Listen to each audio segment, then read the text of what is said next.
Yes, sir, man. So, hey, how are you, man? Are you good? Are you good? Everything cool? Yeah, man. Yeah. Today's a big day here in Columbia. Oh, They okay. had a parade Hey. I'm sorry, I'm jumping the gun a little bit, but they had a parade for the national champion women's basketball team today. Yeah. So that's a big deal. I ain't trying to rub it in your face. Congratulations. I'm not trying to go there. I'm trying to go like the fact that I love it that they are celebrating the team.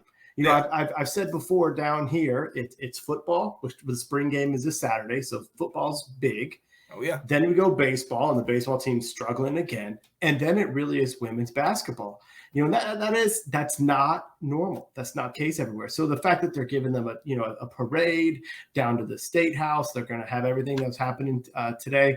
I think it's awesome. I wish I could have been there. That's when my kids eat and then have bath time. So that doesn't work with my schedule. Oh, but I was there 4 or 5 years ago when they won the first one. So I think it's a big deal. And I think this is a big deal because here's my thought. Here's my theory. Is Nathan paying attention? Where is he? Right. I'm about to see him here right now. All right. Say, hey, Will's about to talk to you, Nathan. Right. So my theory is the torch in women's basketball got passed. Yeah. That Sunday night. It went from Gino to Dawn. And what impressed me about this championship was she assembled, this is her second championship. She assembled this squad, and she got these women from all over the place. When they won their first one, Asia Wilson was a homegrown talent. Yep. She grew up here in Columbia. It was like, she didn't have to go to South Carolina, but you weren't pulling the number one player in the nation to come here. She was already here. She stayed home. When with Aaliyah Boston and some of the other freshmen that she got, this was, retooling. This was North Carolina-esque. Let's go. What this was. Yes, sir. This is letting that senior class go through, and you bring in a whole new set of players. And the scary thing is, I didn't realize this because I don't follow the team so much, but at one point in the second quarter, Connecticut shrunk the lead. Dawn had her freshman in. She was like, let these girls grow a little bit and play. Wow. And then when it got to about 4, she said, put in her starters, stretch the lead again. It's like she was in control the whole time. So hats off to her. She's been an amazing coach here. She's done big things for the community. So yeah, I mean, I love to see the praise that they're getting because they deserve it. Yeah.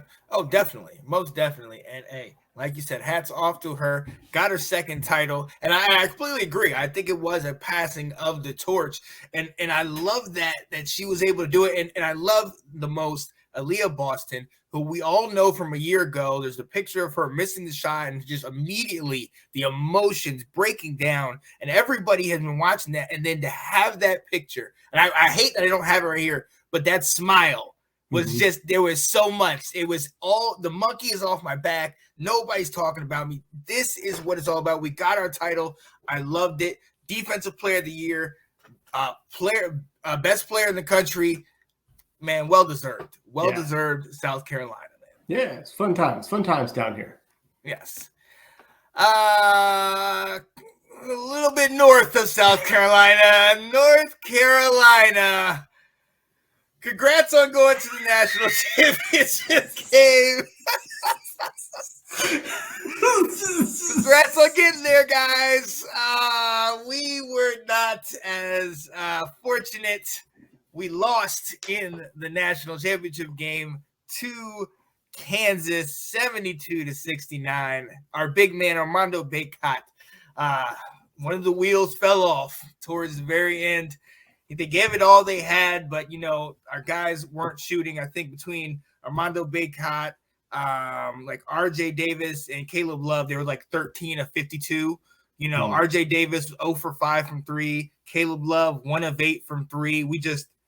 We were good early, and we fell off. We ran out of gas. I was gonna say, do you think the win on Saturday played a part? Do you think the team, not to say that was a bigger game, but do you think they ran out of steam because of as much that they had to bring in on Saturday, or no?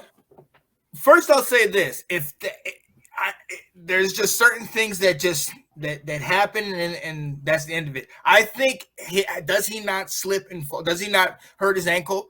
I think he actually gets the 5th foul on McCormick. McCormick X's and he gets 2 shots. I think the whole thing's different. I think that was just the issue with that. But there is a thought that what the first game did for us, where we beat him at Cameron Indoor in his last time there, how that propelled us to that run was also the end at that victory when we finally slay the giant. And a lot of people, they even talked about it that night. They were talking about, the emotion, doing it not once but twice, ending the career of one of the greatest coaches of all time.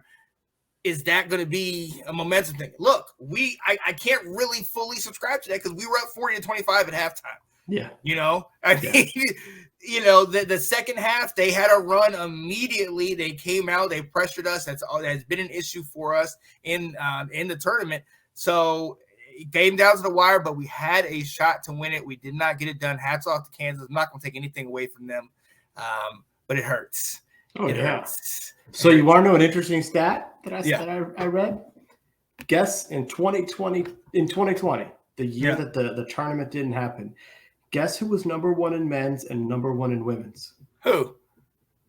Kansas and South Carolina. Wow. Yeah. Huh. Yeah. Don Staley had a quote, and oh man, I forgot it. But it was something about it's something along the lines of what is destined, will not be denied.